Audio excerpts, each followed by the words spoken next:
ప్రకాశం జిల్లా అద్దంకిలో జరిగిన రోడ్డు ప్రమాదం, ఆ తర్వాత కారులో ఉన్న ఎస్ఐలపై వస్తున్న ఆరోపణల వెనుక ఉన్న అసలు వాస్తవాలను జిల్లా ఎస్పీ వి హర్షవర్ధన్ రాజు స్వయంగా వెల్లడించారు.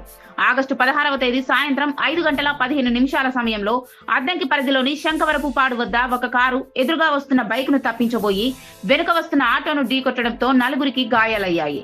ఈ ప్రమాదం జరిగిన కారులో గుల్లికురవ ఎస్ఐ నాగరాజు, సంతమాగులూరు ఎస్ఐ నాగమల్లేశ్వరరావు ఉన్నారని, అయితే వారు మద్యం మత్తులో ఉన్నారు అనడంలో, సిగరెట్లు తాగుతూ ప్రజలతో అమర్యాదగా ప్రవర్తించారు అనడంలో ఎటువంటి వాస్తవం లేదని ఎస్పీ స్పష్టం చేశారు. డ్యూటీలో ఉన్నప్పుడు పోలీసులు సైతం ప్రమాదాలు జరగకుండా జాగ్రత్తలు తీసుకోవాలని, అయితే ఈ ఊహించని ప్రమాదంపై ఇప్పటికే కేసు నమోదు చేసి లోతైన దర్యాప్తు చేస్తున్నామని, విచారణలో వెల్లడయ్యే అంశాల ఆధారంగా బాధ్యులపై ఖచ్చితంగా శాఖాపరమైన చర్యలు తీసుకుంటామని ఆయన పేర్కొన్నారు. వాస్తవాలు తెలుసుకోకుండా తప్పుడు ప్రచారాలు చేయడం వల్ల అహర్నిశలు కష్టపడే పోలీసు శాఖ ఆత్మస్థైర్యం దెబ్బతింటుందని ఆవేదన వ్యక్తం చేసిన ఎస్పీ, ఏదైనా వార్తను నమ్మే ముందు లేదా షేర్ చేసే ముందు నిజానిజాలు నిర్ధారించుకోవడం మనందరి బాధ్యత అని సూచించారు. 108 కూడా ఎస్ఐనే కాల్ చేశారు. అండ్ వాళ్ళకి తెలిసిన వ్యక్తులు కూడా ఇక్కడ యాక్సిడెంట్ అయిందని చెప్పి వాళ్ళు తెలిసిన వ్యక్తులకు చెప్పి వెహికల్స్ కూడా తెప్పించారు. 108 వచ్చేంతవరకు చేసేంతవరకు కూడా ఎస్ఐలు అక్కడే ఉన్నారు. అండ్ ఇక్కడ స్టేషన్ నుంచి కూడా ఎస్ఐ అక్కడ వెళ్ళిన తర్వాత ఈ ముగ్గురు కలిసి ఆ క్షతగాతులు ఎవరికైతే ఇంజూర్డ్ ఉన్నారో వాళ్ళందరినీ కూడా అంబులెన్స్ ఎక్కించడం జరిగింది. అంబులెన్స్లో ఎక్కించి 108లో హాస్పిటల్ పంపించడం జరిగింది.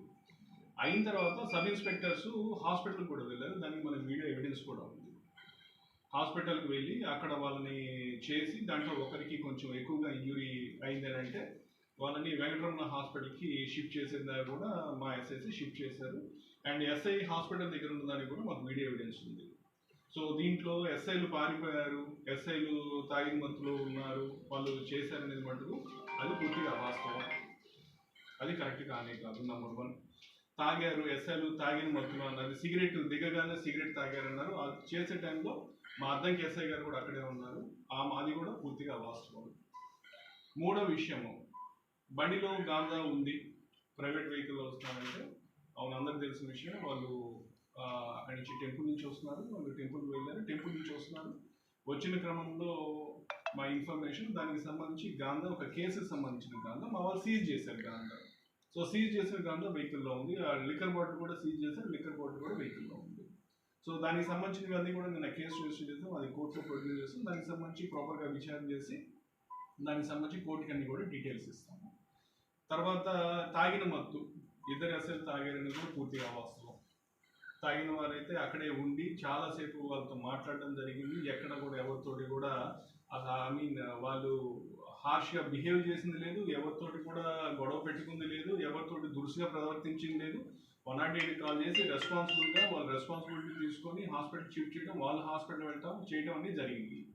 సో ఈ 4 విషయాలు ఏదైతే కొంచెము పోలీసు వాళ్ళ యొక్క దీని మీద చెప్తున్నా 4 కూడా కరెక్ట్ కదా, దవాసం అని చెప్పి తెలియజేస్తున్నాం. అయితే ఇంకా దీంట్లో ఈ ప్రైవేట్ వెహికల్ అన్నారు, అదన్నారు, అవన్నీ కూడా మనము పోలీస్ అనేవాళ్ళు రకరకాల ఆపరేషన్స్ చేస్తారండి. మేము మా ఎనానిమిటీ చేయడానికి, గ్యాంబ్లింగ్ రైడ్స్ చేయడానికి, ఇంకో రైడ్స్ చేయడానికి రకరకాల ప్రైవేట్ వెహికల్స్లో వెళ్తారు. అవి నా విధంగా చేయకపోతే చాలా సందర్భాల్లో చేసేటటువంటి పరిస్థితి ఉండదు. ఇదేమి కొత్త విషయం అండి, అందరూ కూడా విలేకరులందరికీ తెలుస్తుంది. ఎప్పుడు కూడా పోలీస్ యూనిఫామ్లోనే ఉండరు, మఫ్టీలో వెళ్తారు, రకరకాల వెహికల్స్లో వెళ్తారు, రకరకాల రైడ్లు చేస్తాము, అన్నీ చేస్తే అవుతాయి. సో లేకుండా మనం పోలీస్ వెహికల్ వేసుకొని సైరన్ కొట్టుకొని పోతే దొంగలు అట్లా పోతూ ఉంటారు. సో కాబట్టి అది పెద్ద మఫ్టీలో ఉన్నారు, ప్రైవేట్లో వెహికల్లో ఉన్నారు, అదే పెద్ద నేరం ఒకటి కాదు.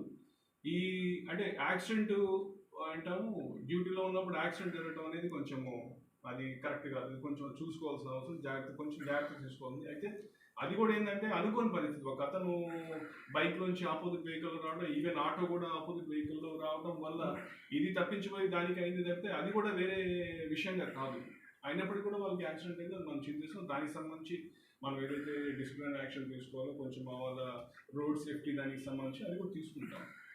సో ఇంకొక విషయం అంటే పోలీస్గా మేము ఈ జిల్లాలో చాలా చిత్తశుద్ధితో చేస్తున్నాము. అన్ని విషయాలు కూడా లాస్ట్ వీక్ కూడా నేను అద్దంకికి వచ్చి ప్రజా గ్రీవెన్స్ పెట్టాము. అట్లా మా అధికారులు కూడా కంటిన్యూస్గా వస్తున్నారు. ప్రజలకు వీలైనంత చేరువుగా ఉండి మనము చేయడానికి ప్రయత్నం చేస్తున్నాము. కాబట్టి ఈ కొన్ని విషయాలు వచ్చినప్పుడు అంటే పూర్తిగా విషయం అంటే ఉన్న విషయాన్ని చెప్తే మాకు ఎటువంటి అభ్యంతరం లేదు, కానీ లేని కొంచెం దాన్ని ఎగ్జాజరేట్ చేయడం కొంచెం చేసినందువల్ల పోలీస్ యొక్క ఆత్మస్థైర్యాన్ని దెబ్బతీసినట్లయితే కొంచెం ఆలోచించుకోవాలి. అందరూ ఇక్కడ ఉన్న ఆఫీసర్స్ అందరూ కూడా చాలా చిత్తశుద్ధితో ప్రజలకి మంచి చేయాలన్న ఇదిలో చేస్తాం. ఈ మధ్య చూసినట్లయితే రోడ్ సేఫ్టీ గురించి కూడా మనం నామ్ హైవేలో కానీ చాలా మనము చర్యలు తీసుకున్నాము. అన్ని ప్రజలకి ఈవెన్ ఇప్పుడు రోడ్డు మీద మనము పెయింటింగ్స్ వేసి ప్రజలకి ఎక్కడ కూడా రోడ్ సేఫ్టీ దానికి సంబంధించి అట్లాగే మనం ఈ మధ్య transformer offences, wire theft offences, property offences చాలా విషయాల మీద మనము శ్రద్ధ పెట్టి చేస్తున్నాము. కాబట్టి దయచేసి ప్రజలందరికీ కూడా కావచ్చు, అందరికీ కూడా కొంచెం ఇటువంటి విషయాల్లో ఉన్నప్పుడు కొంచెం సమయం పాటించి కొంచెం పరిస్థితిని అర్థం చేసుకొని అన్ని విషయాలు కరెక్ట్గా తెలుసుకొని ఏదైనా కానీ దాని గురించి చెప్పినట్లయితే బాగుంటుంది. ఉంది కదా అని చెప్పి మనకు ఉన్న ఆలోచనని ఉన్న వాటిని టకటగా చెప్పడం వల్ల మళ్ళీ దానికి రకరకాల సమాధానాలు ఇవ్వడం చాలా కష్టం. కొంచెం ప్రజలు కానీ చేసేవారంతా కూడా కొంచెం బాధ్యతగా ఉండాలా, బాధ్యతగా ఇన్ఫర్మేషన్ చేస్తే బాగుంటుంది. అట్లా కాకుండా మిస్ఇన్ఫర్మేషన్ ఇవ్వడం వల్ల ప్రజల్లో తెలియని ఒక మిస్ట్రస్ట్ క్రియేట్ చేసినట్లయితే అది కరెక్ట్ కాదు. మేము ఒక 10 రోజులు చెప్తుందంటే మేము చాలా కమిట్మెంట్ తోటి చేస్తున్నాము. సో అదే విధంగా చేయాలన్న ఇది కూడా ఉంది. కాబట్టి దీన్ని అర్థం చేసుకొని చేస్తాను. ఇంకా ఏదైతే మేము యాక్సిడెంట్ కేసు ఉంది, తర్వాత ఇంకా కేసు ఇవన్నీ కూడా ప్రాపర్గా ఇంపార్షియల్గా చేస్తాము. దానికి తగ్గట్టుగా లా యాజ్ పర్ ప్రొసీజర్ ఎలా ఉందో అలా ప్రొసీజర్ ప్రకారం చేస్తాము. సో ఈ విషయాలు మీకు క్లియర్గా చెప్పాలని నేను రావడం జరిగింది. సో